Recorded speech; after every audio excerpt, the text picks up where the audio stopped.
स्वागत छ भाइ बहिनीहरूलाई नेपाल अनलाइन स्कुलमा। आज हामी क्लास 9 को एकाउन्टेन्सीको लेजर भन्ने च्याप्टरमा रहेको छौँ र हाम्रो आजको टपिक भनेको व्हाट इज लेजर हैन। लेजर भनेको के हो भनेर पढ्ने हाम्रो आजको मेन उद्देश्य हो। यो क्लासको मेन उद्देश्य पढ्ने हो आज लेजर। ल लेजर भनेको के हो? अब लेजरको डेफिनेसनबाट सुरु गरौँ है त। सुरुमा हामीले के बुझ्नुपर्छ त भन्दा लेजर भनेको चाहिँ जब हामीले जर्नल इन्ट्रिज बनाउँछौँ हैन, जर्नल इन्ट्रिज बनाइसकेपछि त्यसपछिको स्टेप भनेको चाहिँ के हो त? लेजर हो। अब लेजर भनेको चाहिँ समरी अफ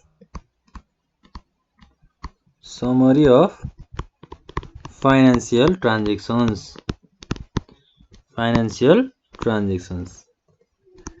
के हो त? लेजर भनेको फाइनान्शियल ट्रान्जेक्सनको चाहिँ समरी हैन। एउटा हामीले लेजरलाई के पनि भन्छौँ त? Chief of book of account.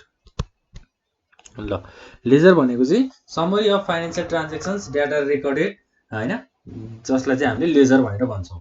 लेजरमा चाहिँ हामीले कस्तो खालको ट्रान्जेक्सन्सहरूलाई रेकर्ड गर्छौँ त? जर्नल इन्ट्रिजमा भएको ट्रान्जेक्सनलाई हामीले लेजरमा ट्रान्सफर गर्छौँ। त्यस्तो खालको ट्रान्जेक्सनलाई हामी लेजरमा इन्ट्री गर्छौँ। अब लेजर बनाउने हाम्रो इम्पोर्टेन्स हैन, इम्पोर्टेन्स अफ लेजरको कुरा गरौँ। लेजरका महत्त्वहरू के छन् त हैन? इम्पोर्टेन्स अफ लेजरमा हाम्रो के आउँछ त? एउटा to know the amount spent on each head expenditure and the amount earned भनेर भन्छ है त। To know the amount spend on each head expenditure भनेको के हो त? कति खर्च भएको छ एउटा स्पेशल हैन, एउटा पर्टिकुलर एकाउन्टमा चाहिँ अब कति खर्च भएको छ भनेर हामीले थाहा पाउनलाई चाहिँ हेल्प हुन्छ। र अर्न भनेको के हो त? इन्कम पनि कति भएको छ भनेर हामीलाई थाहा पाउनलाई चाहिँ लेजर चाहिन्छ। अर्को के छ त हाम्रो? To know the account of purchase and sales during a particular period. के भने त? To know the account of purchase and sales during a particular period भनेपछि कुनै एउटा समयमा चाहिँ हामीले पर्चेज र सेल गरेको एकाउन्टहरूलाई थाहा पाउने हैन, किन्ने र बेच्ने एकाउन्ट थाहा पाउनको लागि पनि हामीलाई लेजर चाहिँदो रहेछ। अर्को के छ त हाम्रो? टु facilitate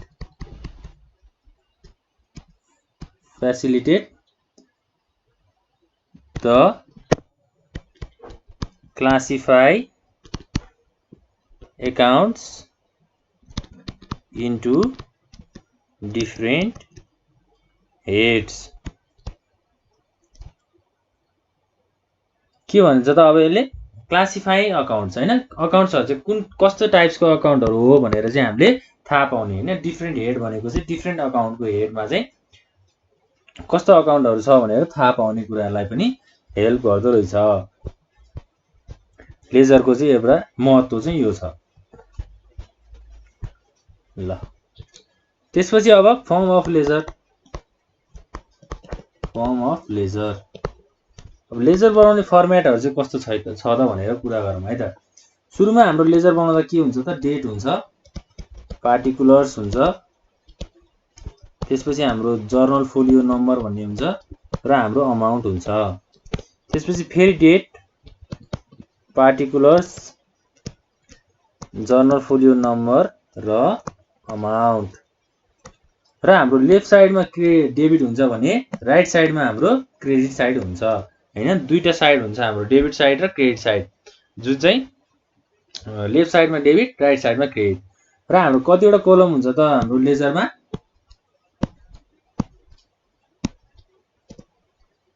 कतिवटा कलम हुन्छ त हाम्रो 8वटा हैन 1 2 3 4 5 6 7 8 8वटा चाहिँ हाम्रो लेजरमा कोलमहरु हुन्छ। यो फर्मेटमा चाहिँ हामीले लेजर अकाउन्ट चाहिँ प्रिपेयर गर्छौं।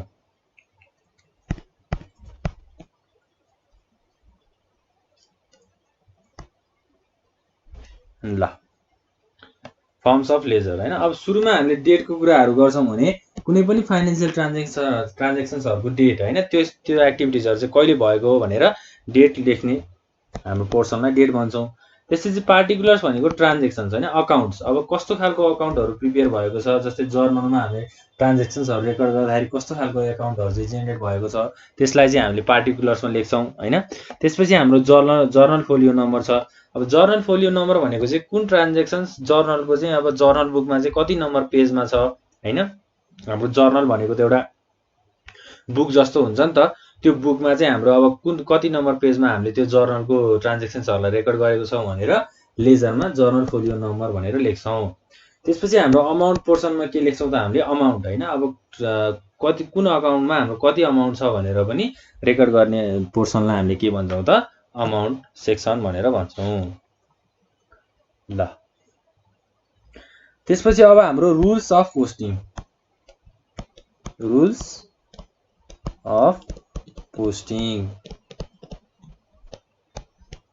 अब हाम्रो जर्नलमा हामीले हाम्रो लेजरमा हामीले अब पोस्ट गर्ने रुल्सहरु चाहिँ के छ त जस्तै हामीले माथि लेजरको फर्मेट बनायौं हैन। लेजरको फर्मेट बनाइसकेपछि अब के हुन्छ त अब हामीलाई रुल्स चाहियो नि त एउटा हैन एउटा प्रोसिड्युर चाहियो। अब कसरी पोस्टिङ गर्ने भनेर सर्टेन अब एउटा अर्गनाइजेसनहरुले चाहिँ कुनै पनि बिजनेस अर्गनाइजेसनहरु कुनै पनि संस्थाहरुले चाहिँ एउटा रुल्सहरु बनाएको हुन्छ कसरी रेकर्ड गरिन्छ भनेर हैन। लेजरको पनि आफ्नै रुल्सहरु छ। अब सुरुमा हामीले ए नम्बरबाट सुरु गरौँ। के छ त हेडिङ। हेडिङ भनेको हाम्रो नेम अफ अकाउन्ट। कुन अकाउन्टको चाहिँ हामीले लेजर बनाउन लागेको हो त त्यो चाहिँ हामीले लेजरको टप पार्टमा चाहिँ लेख्नु पर्छ। त्यसपछि बी नम्बरमा हाम्रो के छ त एभ्री अमाउन्ट हैन every account must incorporate the word debit in left and credit in right. के भने त मैले माथि भनेकै कुराहरु लेफ्ट साइडमा चाहिँ हाम्रो डेबिट राइट साइडमा चाहिँ हाम्रो क्रेडिट भन्ने कुराहरु चाहिँ यो छ हैन रुल्स हैन। त्यसपछि हाम्रो के छ त अर्को all the transactions हैन all the transactions should be recorded to its particular account। भनेको के हो त कुनै पनि अब एउटा जस्तै क्याश अकाउन्टहरु भयो भने चाहिँ त्यसलाई क्याश अकाउन्टकै लेजरमा पोस्ट गर्ने हैन। स्यालेरी अकाउन्ट भयो भने त्यसलाई स्यालेरी अकाउन्टकै लेजरमा पोस्ट गर्ने कुराहरु चाहिँ हामीले यो लाइनबाट भन्छ। यो लाइनले चाहिँ हाम्रो कुनै एउटा पार्टिकुलर अकाउन्टमा पार्टिकुलर ट्रान्ज्याक्सनहरुलाई चाहिँ राख्ने। त्यसपछि हाम्रो के छ त all the accounts should have date particular हैन जर्नल फोलियो नम्बर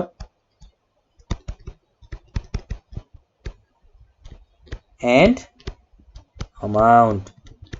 सबै ट्रान्ज्याक्सनहरु सबै अकाउन्टहरुको चाहिँ के हुनुपर्छ त डेट पार्टिकुलर्स जर्नल फोलियो र अमाउन्ट चाहिँ हुनुपर्छ। यो भएन भने चाहिँ लेजर बनाउन सकिदैन। त्यसपछि हाम्रो के छ त अर्को ई नम्बरमा separate ledger should be opened for separate account। के भन्छ त सेपरेट अकाउन्टको लागि सेपरेट लेजर चाहिँ हामीले तयार पार्नुपर्छ भनेर भन्छ। जस्तै मैले माथि भने अनुसार जस्तै हामीले जस्तै क्यापिटल अकाउन्ट भन्यो भने क्यापिटल अकाउन्टको छुट्टै हामीले लेजर बनाउनु पर्यो। स्यालेरी अकाउन्ट भन्यो भने स्यालेरी अकाउन्टको हामीले छुट्टै लेजर बनाउनु पर्यो। त्यो कुराहरू चाहिँ हामीलाई भनेको छ। ल यो चाहिँ हाम्रो रुल्स अफ पोस्टिङ हैन। लेजरलाई चाहिँ कसरी पोस्ट गरिन्छ, लेजरलाई पोस्ट गर्ने रुल्सहरू चाहिँ के हुन् त्यो कुराहरू चाहिँ हामीले हेरेका छौँ हैन। अरू थुप्रै रुल्सहरू छ हैन। अब आफ्नो अब हामीले फर्मेटहरूलाई राम्रोसँग बनाउनु पर्छ भन्ने कुराहरू पनि आउन सक्छ हैन। डेबिट र क्रेडिट साइडलाई चाहिँ हेरेर अब गर्नुपर्छ भन्ने कुराहरू पनि आउन सक्छ। अरू विभिन्न रुल्सहरू हुन सक्छन् र यो मेन रुल्स भनेको चाहिँ हाम्रो यी 5 वटा रुल्सहरू चाहिँ हामीले फलो गर्नुपर्छ लेजरमा। हामीले जर्नलको ट्रान्ज्याक्सनहरूलाई लेजरमा पोस्ट गर्ने बेलामा है त। ल के भयो त, हामीले के हेर्यौँ त आज? अब व्हाट इज लेजरको कुराहरू हेर्यौँ, इम्पोर्टेन्सको कुराहरू हेर्यौँ हैन। त्यसपछि लेजरको फर्मेट कस्तो हुन्छ भनेर जस्तो एउटा यो इक्जाम्पल हेर्यौँ। त्यसपछि हामीले अब लेजरमा कसरी पोस्ट गरिन्छ भनेर त्यसको रुल्सहरू पनि हेर्यौँ। अब हाम्रो लास्टको एउटा टपिक के रहेको छ भन्दा closing and balancing of ledger account हैन। अब क्लोजिङ र ब्यालेन्सिङ लेजर अकाउन्टहरू बनाइसकेपछि प्रिपेयर गरिसकेपछि त्यसलाई हामीले के गर्नुपर्छ त? अब त्यसलाई क्लोजिङ र त्यसलाई ब्यालेन्सिङ गर्नुपर्छ। जस्तै ब्यालेन्सिङ भनेको चाहिँ के हो त भन्दा एउटा at the end of accounting period हैन। एकाउन्टिङ पिरियडको इन्डमा चाहिँ हामीले लेजर अकाउन्टलाई चाहिँ ब्यालेन्स गर्नुपर्छ हैन। Accounting at the end of accounting year period हैन। एकाउन्टिङ इयरको लास्टमा चाहिँ हामीले अब जब हामीले लेजर हामीले क्लोज गर्नुपर्छ र ब्यालेन्स गर्नुपर्छ हैन। अब त्यो भइसकेपछि हामीले लेजरलाई कसरी ब्यालेन्स गर्ने त हैन। पहिला त हामीले डेबिट र क्रेडिट साइडलाई टोटल गर्नु पर्यो हैन। डेबिट र क्रेडिट साइडलाई टोटल गरिसकेपछि अब डेबिट साइडमा अमाउन्ट हेभियर छ हैन। डेबिट साइडमा अमाउन्ट धेरै छ भने डेबिट ब्यालेन्स हुन्छ। क्रेडिट साइडमा हेभियर छ भने क्रेडिट ब्यालेन्स हुन्छ। अब हामीले ब्यालेन्स गर्दाखेरि चाहिँ के गर्छौँ भन्दा जस्तै हामीले ब्यालेन्स बिडी भन्ने युज गर्छौँ। Balance BD and balance CD हैन। ब्यालेन्स बिडीमा हाम्रो टु ब्यालेन्स बिडी पनि हुन सक्छ हैन। बाई ब्यालेन्स बिडी पनि हुन सक्छ। बाई ब्यालेन्स बिडी भनेको चाहिँ के हो त? हामीले क्रेडिट ब्यालेन्स हैन। बाई ब्यालेन्स बिडी भनेको credit balance, to balance BD भनेको डेबिट ब्यालेन्स र ब्यालेन्स सिडी भनेको चाहिँ के हो त? ब्यालेन्स सिडी भन्यो भने चाहिँ हामीले क्रेडिट साइडमा चाहिँ ब्यालेन्स पुगेको छैन भनेर हामीले ब्यालेन्स गर्ने कुराहरू चाहिँ भयो। यस्तो खालको हामीले कोडहरू चाहिँ युज गरेर चाहिँ ब्यालेन्स गर्ने गर्छौँ लेजरमा है त। ल closing and balancing of ledger account पनि भयो। अब यो कुराहरू चाहिँ हामीले ब्यालेन्स बिडी हैन, ब्यालेन्स सिडी यस्तो कुराहरू चाहिँ हामीले लेजर अकाउन्ट बनाइसकेपछि बुझ्छौँ। अघिल्ला अब आउने भिडियोजहरूमा चाहिँ हामी लेजर अकाउन्ट बनाएर त्यसलाई ब्यालेन्स गरिसकेपछि चाहिँ हजुरहरूले यो कुरा राम्रोसँग बुझ्नुहुनेछ हैन। बिडी भनेर चाहिँ हामीले ब्रट डाउन भनेर भन्छौँ। सिडीलाई चाहिँ हामीले के भन्छौँ? क्यारी डाउन भनेर भन्छौँ हैन। यो कुराहरू चाहिँ हामीले लेजर बनाइसकेपछि राम्रोसँग थाहा पाउन सक्छौँ। ल आजको हाम्रो टपिकमा closing and balancing of ledger अकाउन्टको पनि हामीले थोरै कुराहरू चाहिँ हामीले हेरेका छौँ, पढेका छौँ हैन। आजलाई अब यति नै गरौँ। अर्को भिडियोमा चाहिँ म अब लेजर अकाउन्ट कसरी बनाइन्छ, लेजर अब अकाउन्टमा ट्रान्ज्याक्सन्सहरू कसरी पोस्ट गरिन्छ भनेर चाहिँ लिएर आउने छु। आशा गर्छु भिडियो राम्रो लाग्यो हैन। अब यो भिडियो अब साथीहरूलाई सेयर गरिदिनु होला। कुनै पनि कुरा नबुझेमा चाहिँ कमेन्ट बक्समा कमेन्ट गरिदिनु होला। ल यति भन्दै आजको भिडियो यहीँ इन गर्छु। Thank you very much for watching.